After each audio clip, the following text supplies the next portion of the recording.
morning, Minister. How are you? Morning, Dashan. Just quickly, I hope I didn't miss you saying it, but I didn't hear. Will tourists be required to wear masks while on property in Jamaica? Well, it is expected, it's a requirement. I think the whole world is saying so, and we will require them to wear masks when they're here, yes.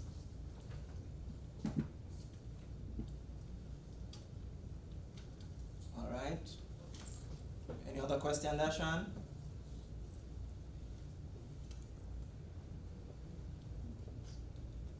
And we have a question here from Facebook. Will the tourists be tested upon arrival? That's a question being asked by George Vicent. Yes. Well, George, remember the protocols as established, and the Prime Minister is very strong on it. And in fact, it's related to best practices all over the world.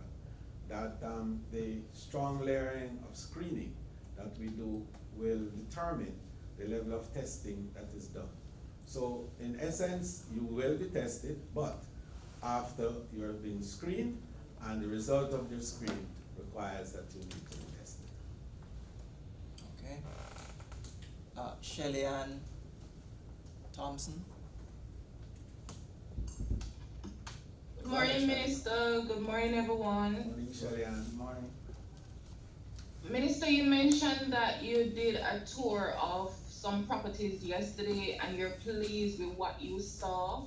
Can you provide some details in terms of what sort of protocols that will be implemented based on what you saw that will address the issues of physical distancing as it pertains to COVID?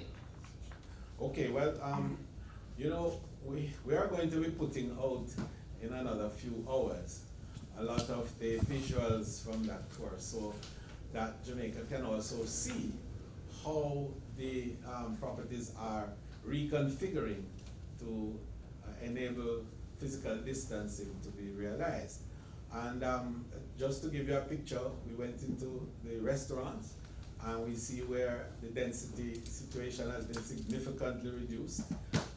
There are no more than 3 people to a normal 4-seating arrangement, and the emphasis is more on 2 seats per sitting, primarily to satisfy the couple situation where it's husband and wife, or you know, the special arrangements, whatever they are. We look at the beaches, and it's an amazing job that is being done to create again the distancing. And I think that perhaps is an easier thing to do because the beaches tend to be a little extended in the hotel areas. Particularly Jamaica Inn, where we went there, they were having a distancing of 60 feet apart. But we know that that can, of course, be contracted if the need arises. But I think you didn't ask about the workers, but I must tell you that we were so impressed too with the type of arrangements that are being made to protect the workers, and the PPEs that have already been bought by some. I'm not saying everyone has yet, and that's why the financial support we're talking about to help, particularly the smaller hotels, to become COVID compliant in that regard. But you should see the mask as well as plastic screenings that the workers are being given to wear. The uniform that they have on, the gloves that they're wearing, and then to see the equipment for sterilizing and sanitizing the area. Modern equipment some have had, but there are also simple methods that we could use. Simple methods that the ordinary person who doesn't have the resources to buy the sophisticated equipment can use to make sure that the bed linen are sterilized after the visitor leaves, that the furnishings within the room are properly washed down and steamed and so on. So all of those details, and we're preparing some videos and so on to show the country overall how these what we call plans, tourism plans, are preparing to become COVID compliant. All right. We have another question here from Facebook, IB Conte. He's asking, are there plans for local bars, restaurants, jerk centers, lounges in resort areas? For instance, Margaritaville, Pier 1, etc. that tourists usually frequent. Well, remember we said a phase beginning, and I'm going to discuss that phase beginning shortly, because what we're doing, we're establishing what we call COVID resilient corridor. And that corridor essentially will run from Midville through to Port Antonio, but along the coast. So it will embrace all the activities within that area, just along the main road straight through the coast. Anything that is on the leeward side is not taken in. So is it the windward side where the beaches are? That's where. So it's a manageable corridor that will be able to have easy access, but the most important is to be able to trace the visitors and to contain their movement within those areas. I think Jamaica is fortunate in that one of our model is the all-inclusive model, and so much of what the visitor needs for their own entertainment and so on are within those areas. So when we market now, we're making it very clear to the visitor what the protocols are in relation to how they will function and move in this first phase of the opening when they come to Jamaica. All right, we'll have a question now from Kevin Hutchinson. Go ahead, Kevin. Kevin, going back to Zoom, Kevin. Kingsley, just for me to do it a bit, you need to watch the chat as well. You were asking for the follow-up. I had one, but I couldn't unmute myself to ask. But the minister answered about the Yeah, go ahead. work. There are questions in the chat as well, and I think Stevian from Nationwide has up her hand very long. Yeah, we're going to her, but we didn't hear you when I asked if you had a follow-up. You can go ahead. That was because I couldn't unmute my mic. Okay, do you want to just take that now? Just go ahead. No, the minister answered about the tourism workers and their preparation for accepting tourists. All right, no problem. Kevin had his hand up before Stevie, and we're not hearing Kevin. So Stevie and Simmons, could you go ahead, please?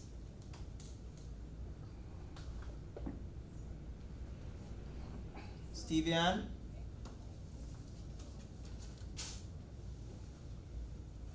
His questions are in the chat. He has no mic. Okay. So we have to open the chat. All right. Okay, the question is, what are the bookings looking like? Just watch the chat as well. Yeah, we're doing that.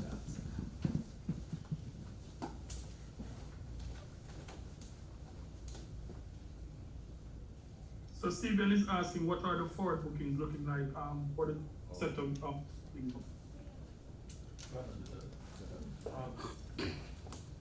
Thanks, Minister. This is Donovan White. In relation to what the marketplace is doing and saying, what we are seeing is that there is, for the months of July, August, and September, there's a retention of about 50% of the levels of bookings that would have existed the same time last year.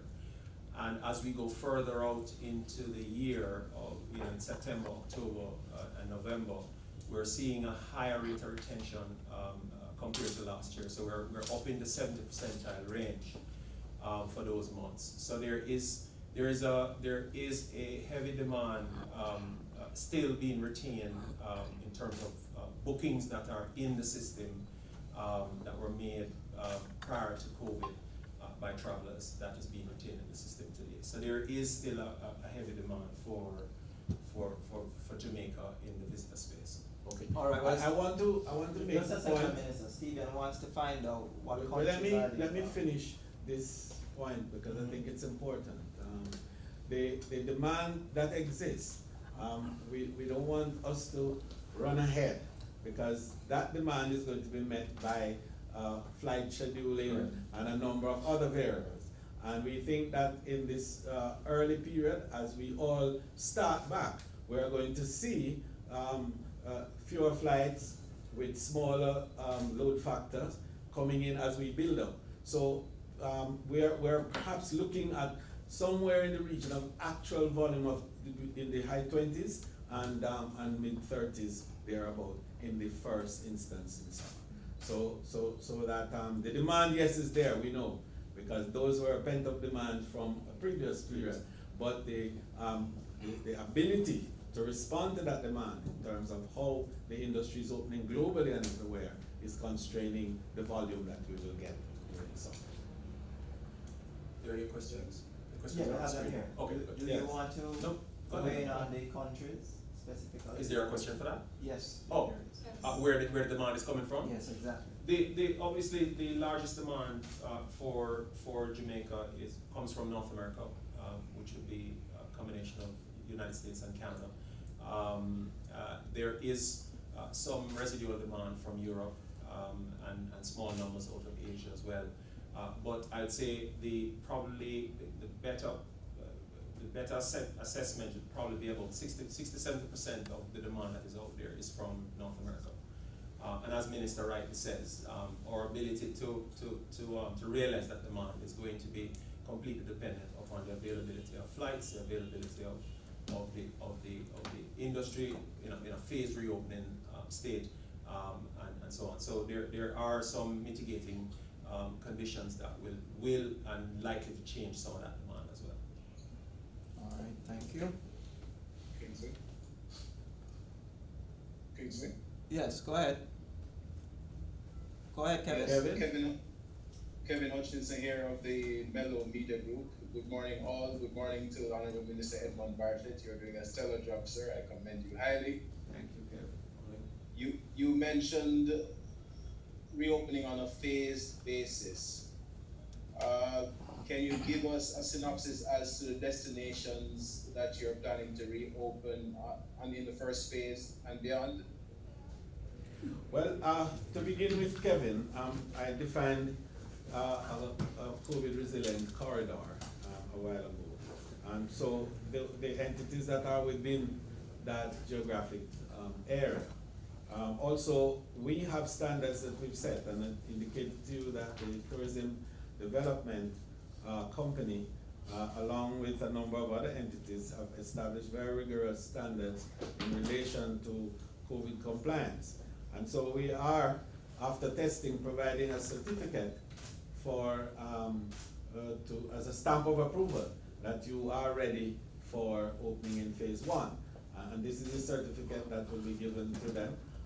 And so over the next few days, much of this information will emerge in the market, because we want to also make sure, in addition to everything else, that there is that level of destination assurance, which has been the stamp of Jamaica's integrity in the marketplace over the years. All right, so you can look for that certificate posted up in the different places as you go along, so you know they are COVID resilient and they are ready for opening. I would like to ask a question. I have my hands up. My hand has been up, but I don't think anyone. We're not seeing your hand. Okay, please go ahead. Go ahead, Janet. Yes. From the Gleaner. Minister, I have two questions. One of them is the corridor that you speak of. How is that I haven't heard anything about the South Coast and Kingston? Are they part of that corridor or not? Or is it just between Port Antonio, or should I say Portland to Negril?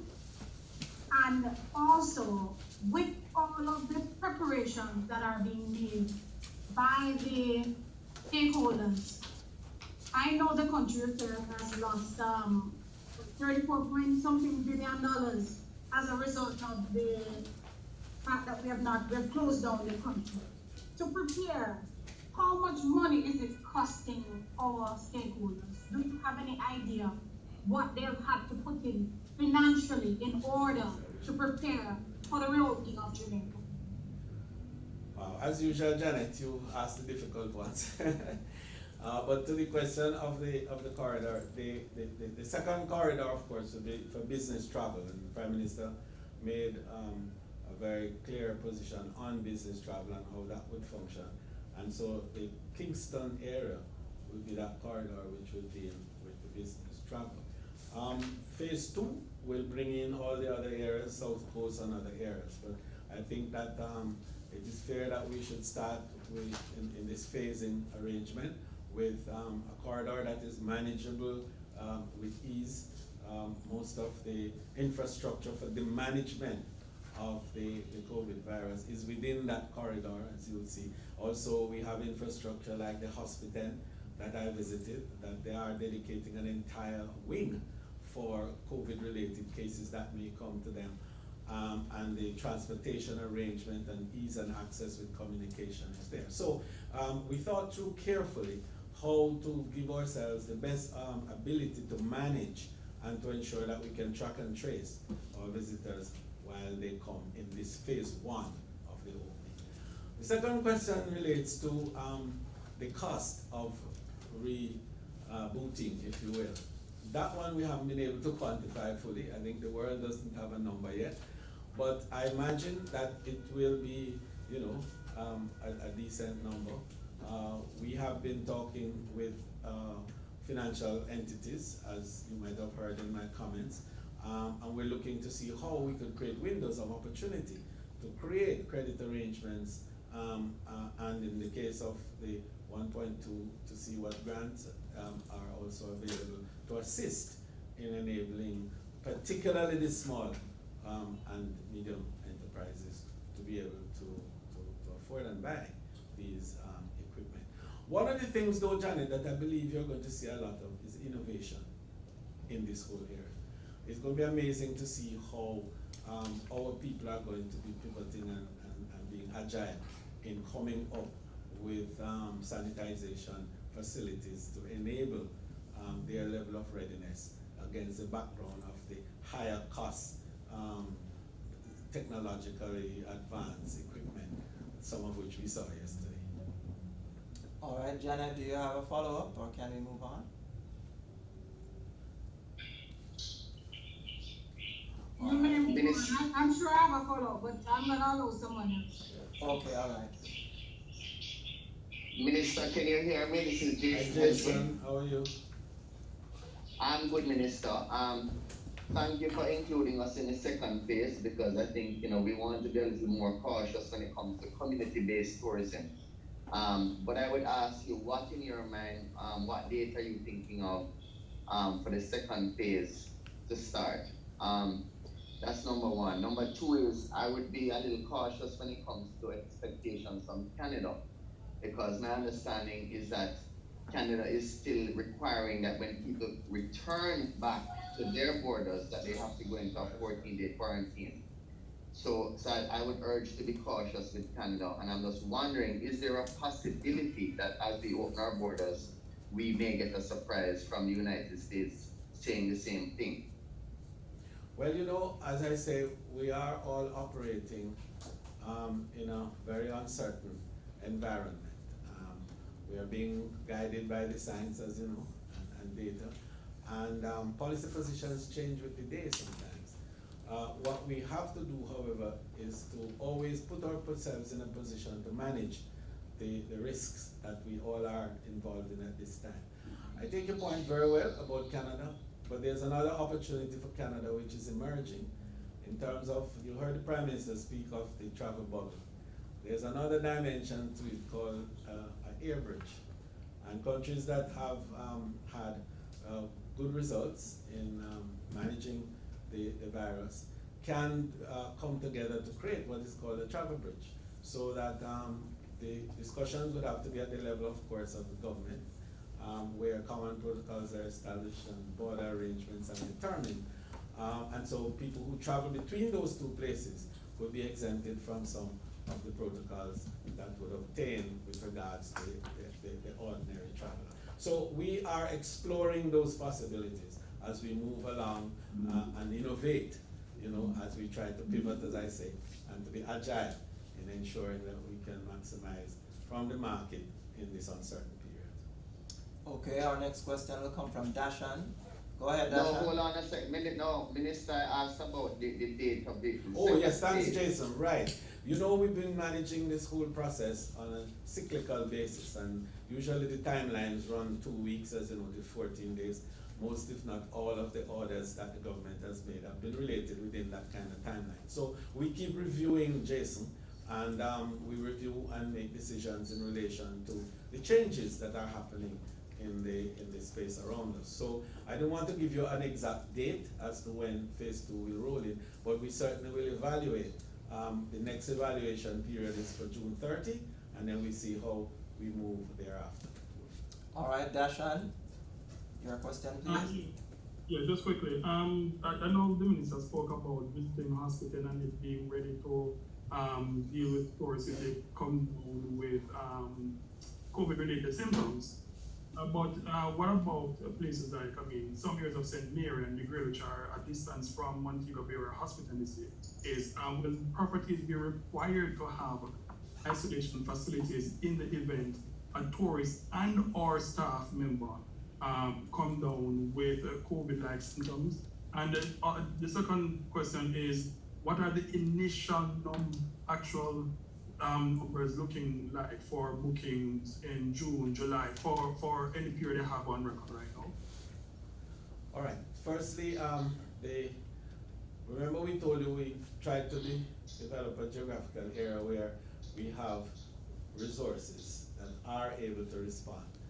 And certainly within the frame, first of all the entities must have nursing stations and primary health facility to deal with a detection and to be able to isolate immediately before you call the public health to intervene. And so the space between all of our entities and general hospitals that operate public sector health facilities allow us to be able to move very quickly, and this is one of the reasons we stay within that geographical area. So St. Mary, in a few minutes boom, you're in St. Anne's Bay for St. Anne's Bay, hospital that's there. If it's a Trelawney or some part of St. Anne, you can also go to Falmouth Hospital that's there. St. James has the Montego Bay Cornwall Regional, plus Hospital and so on and so on. So what we're saying is that we try in managing all of this to enable a start within the frame of our own resource capabilities. All right, our next question is... Sorry, I think there was a question about numbers.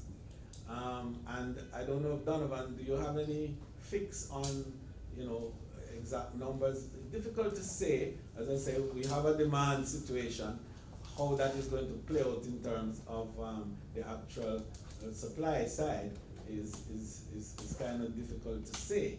But I think that if you're asking me to make a projection perhaps down to the end of the year, I can begin by telling you that the first 2 months we had I think 650,000 stopover that came. And on the basis of how we are projecting, we perhaps could have another 400,000 if all goes well between when we open and December 31st. So for the end of the year, we could be somewhere in about 1 million or maybe 1.1. All right, Anastasia Dixon is asking, will it be mandatory for employees to wear masks while at work? And will there be a place for isolation of tourists if they show signs of COVID? I think we answered a part of that question a while ago when we spoke to the question that Dashan raised. And mask is mandatory for Jamaica. So that goes without saying, as we are also requiring the visitors to wear masks. So that particular insurance cover that we're giving ourselves is going to be universal. Applies to workers as well as to tourists. All right. We have a question from Garwin Davis. Go ahead, Garwin. Garwin? Yeah, good morning. Good morning, Minister. Good morning, Garwin. I know this is not an ideal situation, and we have heard all the sentiments expressed, but how do you define success? What are the best case scenario for you? And let's fast forward to December 2020. What are the best case scenario for you? Well, let me put it this way. A best case scenario, of course, is that we find a vaccine and we'll be able to say, come on down to Jamaica and all your glory, all is well. But we know that we have to now manage risks, because that's really what we have.